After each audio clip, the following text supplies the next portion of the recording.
I'm going to move on to another pleasure, and that is viewer comments. Your comments. Thanks for leaving them. We do appreciate it. This is from SDA. He says that he has an X Factor 5 double cover. Ooh, very cool. We got some Apocalypse cameo goodness, and this must be in reference to the conversation we had a couple weeks ago about error print comics. You had mentioned that you're not a big fan of error prints. However, you like a good double cover. I love a good double cover. I love a good triple cover. That type of stuff, I love. Okay, so I wanted to take this time to mention a video that my homie Steven from Gem Mint Collectibles has on his channel. I'm going to put the link in the description below. But he talks about this story about a friend of his who uncovered and purchased a 6-tuplet cover. Yeah, we're talking about an ASM 361, the first appearance of Carnage. I'm not going to spoil the story. I'll let Steven explain it to you, but I will let you know two interesting things. First thing is, what do they do about multiple covers when they grade them? They grade each cover, first off. That's right. And then they will put that on the label and let you know. And then the grade, the official grade, will be the highest grade of all the covers. What's really cool about this book, because it had 6 different covers, the highest one was a 9.9. So we have a 361, 9.9 with 6 covers. What do you think this book sold for? Jeez. Just gut response. When was this? Last couple years? Last year. If I just guess last year, I'd say $6K-ish. Okay. Maybe a little more. I'm going to tell you that that's low. I will not reveal how much the book actually sold for. I'll let Steven do that, but it is crazy to see this comic book. Let's take a look at this other comment we have from Selby George. I have a bound X-Men library I've been working in for years. Just sitting in his library. Very cool. So this gentleman actually takes his newer comics and has them bound. He actually does it. Yeah, and I looked into this actually.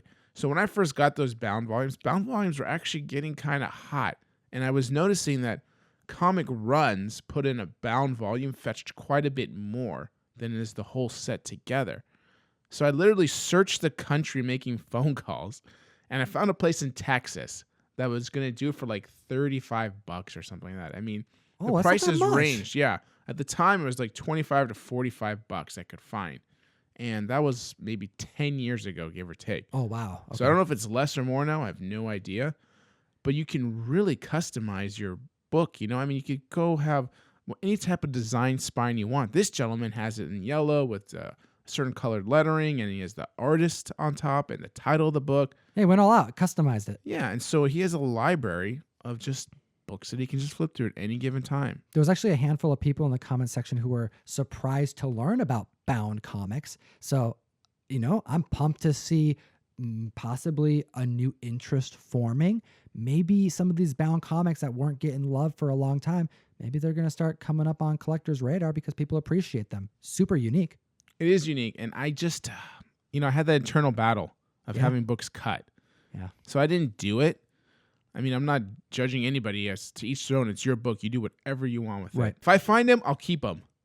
But I just can't. I don't know if I can do it myself, man. Yeah, I don't think I can do it myself. Maybe if it was my own comic that I produced and it wasn't like scarce and didn't have a whole lot of value, I can see myself being like, you know what? I'll grab a Hellboy run that's modern that there's plenty of copies of, and then make my own Hellboy Omni. That's kind of fun. How cool would that be? Right? I think that could be dope with some like nice Migniola, whatever I want to put on the front, because they'll make it. I've seen them with like some nice graphics or emblems they've had too, so you can get really customizable with it.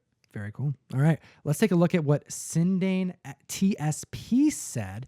He said, when I was a kid, I was hanging out at my local comic shop, and another customer came in all sorts of angry because his Robin 3 Cry of the Huntress #1 had all blank pages. I thought it was the coolest thing, and I gave him what he paid for the book.